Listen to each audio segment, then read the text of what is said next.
I'm going to work on the main area and let you follow along with me.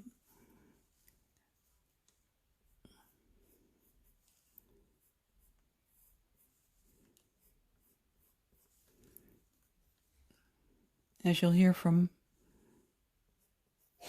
most animal artists, the most important thing is to follow the direction of the hair or the fur. And that's what I'm doing now, is just trying to plot in, and this mane is sweeping back and then coming forward. So there's going to be shadows underneath it. And I think one of the beauties of graphite is to get contrast. There are lots of shades of gray, but you need to have your darks and your lights that give it its impact. But it's just a slow buildup of the detailing. And for working in graphite, your tool is not just your pencil. Your tool is your eraser, whether it be the Tombow, it's a wonderful little tip on the end, or the kneaded eraser. And as I said earlier, your paper stumps, they're drawing tools also. And for areas where I'm trying to blend and not get a lot of line, I use a whole Q-tip. And sometimes I use a piece of fabric. And that's when I have larger areas that I want to blend it without it getting like streaky or lines in it.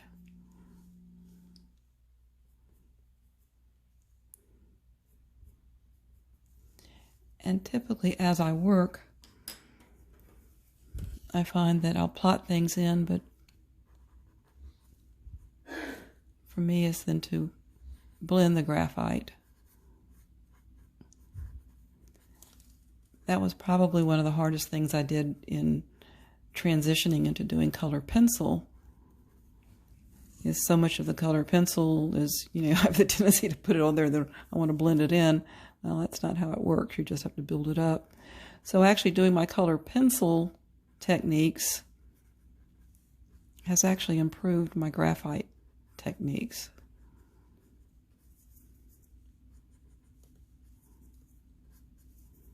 So you're starting to see the mane build up. And I've gone down here and worked some on the neck and the jowl.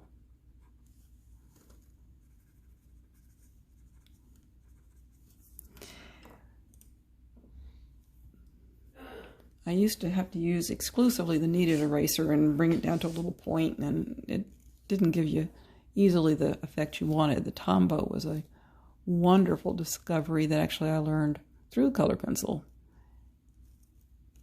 And it can give you the wonderful highlights. It lifts the graphite off. So it's just another extension of my drawing tools. And I love it. Makes life a whole lot easier. So you can see where the definition of the mane is definitely coming in there now.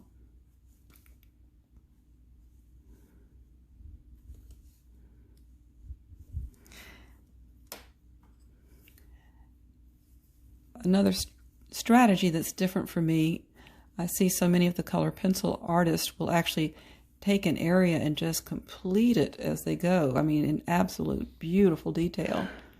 And with graphite, I've tried to implement some of that a little bit more, where I did work on her face and the hat and work on the way down.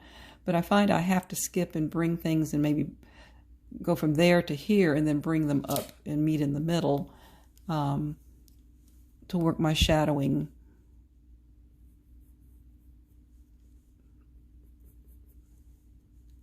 I tend to want to work on more areas. Like with this, typically if I wasn't doing a video, I'd be working on down the neck and all, but for the sake of not watching paint dry, I'm going to try to take a smaller area and give you a little more detail on how I approach it.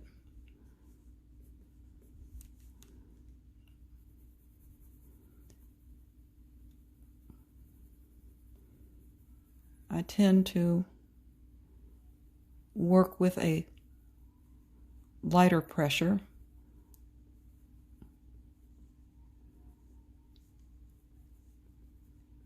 and build.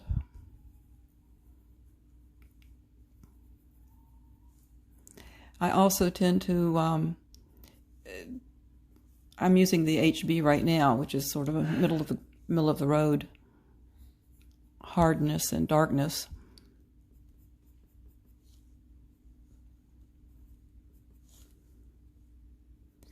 But I will let here comes a shadow. So I'm using a little more pressure now to work a shadow in.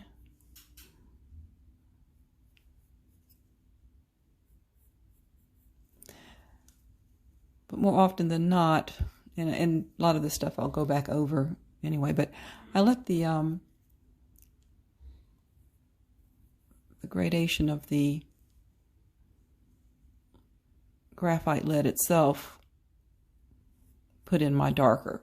So from HB, I may go in with these with a 2B, which is a softer, darker. And so I don't have to really, I can still do it light as far as my hand is concerned. But it will give me a darker tone without having to particularly press any harder than I have.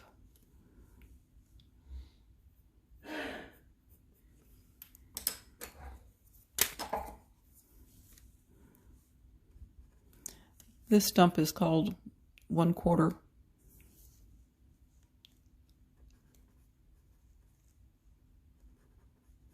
It's one of my favorites.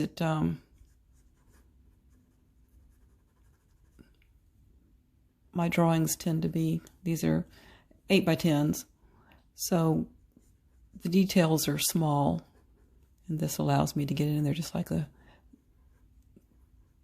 Tombow giving me lightness. I can do the blending and the darkness of just the line by using a smaller paper stump.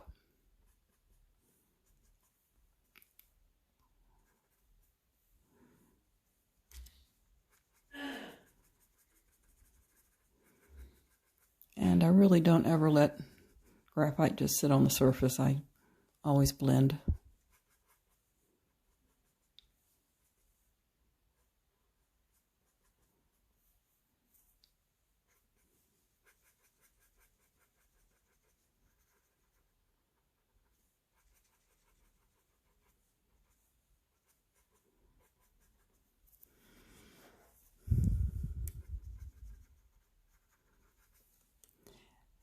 And unlike the color pencil drawings, no section is ever really completed.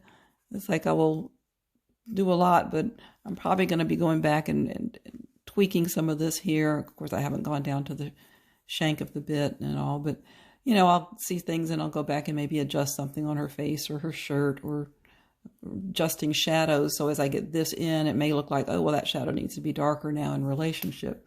So for me, it's always working on the overall piece. So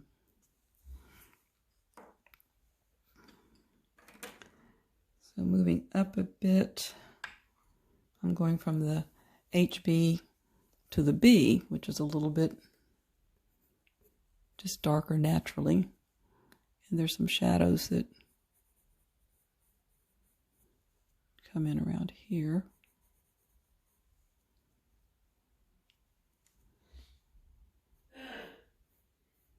So you can see with still a light touch, I'm getting a much darker tone.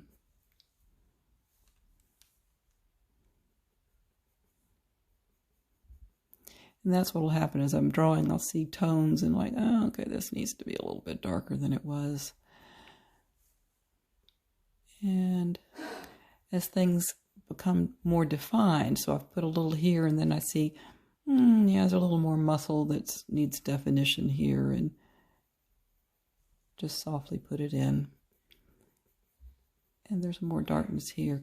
And I can see it from my drawing because I can see from my drawing how this line continues down, how this shadow continues down. And that's where I typically would be working in a larger area and getting a more balanced and proportional feel.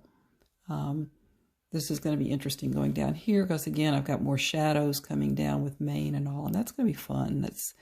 I think that's one of the things I liked about this drawing or this photograph had nice, interesting shadows, and I think that makes for a good graphite drawing when you can get the contrast going.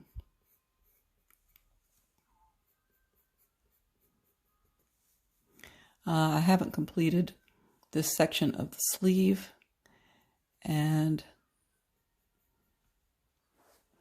see, whoops. Where you can see it. There you go. So you can see I'm lightly putting graphite into some shadow areas in the folds of the cloth. But in this type of area, folds and fabric and all, it's all very soft, subtle. It's not about lines. And that's where this becomes my drawing tool.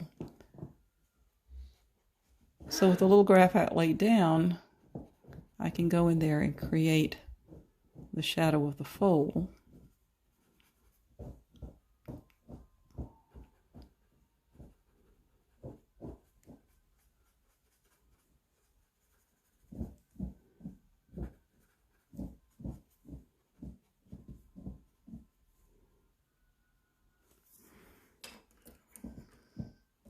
And the Tombow eraser create the highlighted areas.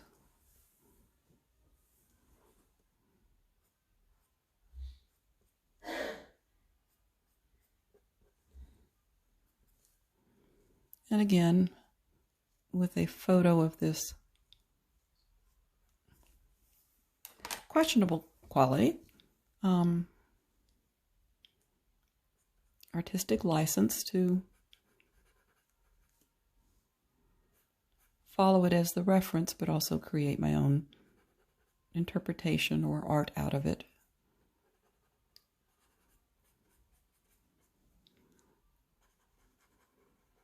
You know, in portraits, you're wanting to create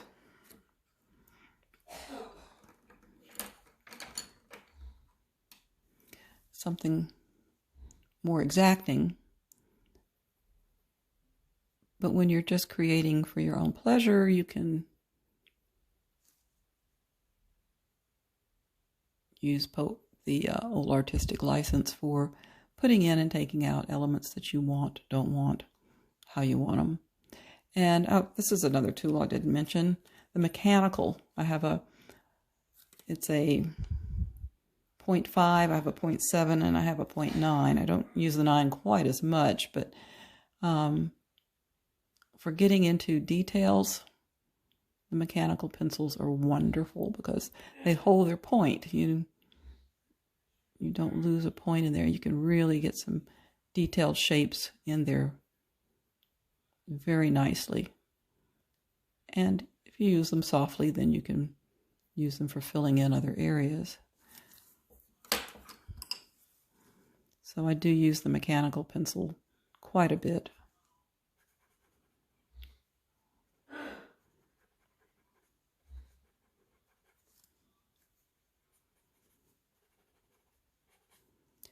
So I hope this has been instructional in some ways. I'm trying to think of things that I don't normally think of. If you ask me, oh, how do you draw this? How do you draw that? I go, oh, I don't know. But when I'm doing it, it's like things come to mind and I think, oh yeah, okay, this would be a good little tip to know, or something I do that, works for me. And sometimes that's what's really kind of neat, is learning from other people what tools are out there. It's like the Tombow eraser. I didn't know about that until I started doing the pencil drawing with Bonnie Snowden. And besides technique, she's been a blessing and a wealth of information on just the tools and how to use them. And that is just invaluable, because it's like a lot of things you could do if you just knew what was out there to work with. And to have somebody that's gone ahead of you and has been using stuff, it's really nice when they will share their information. So I'm no Bonnie Snowden, but if I can share some information, I'm more than happy to do it. There's nothing new under the sun.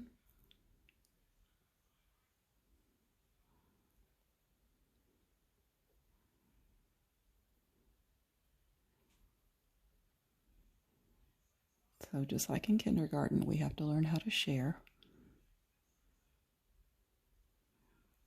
Okay, well, I think you've gotten a feel for what I'm doing at this point, so we won't belabor the video. I don't want to make them so long that you're sleeping through them.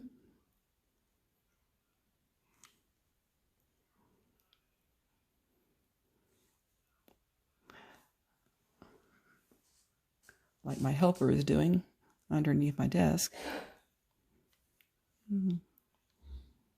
Okay, as I get to another interesting point on my barrel racer, I'll perhaps make another little video of them and share it with you. Thanks for sharing my journey. Have a nice day.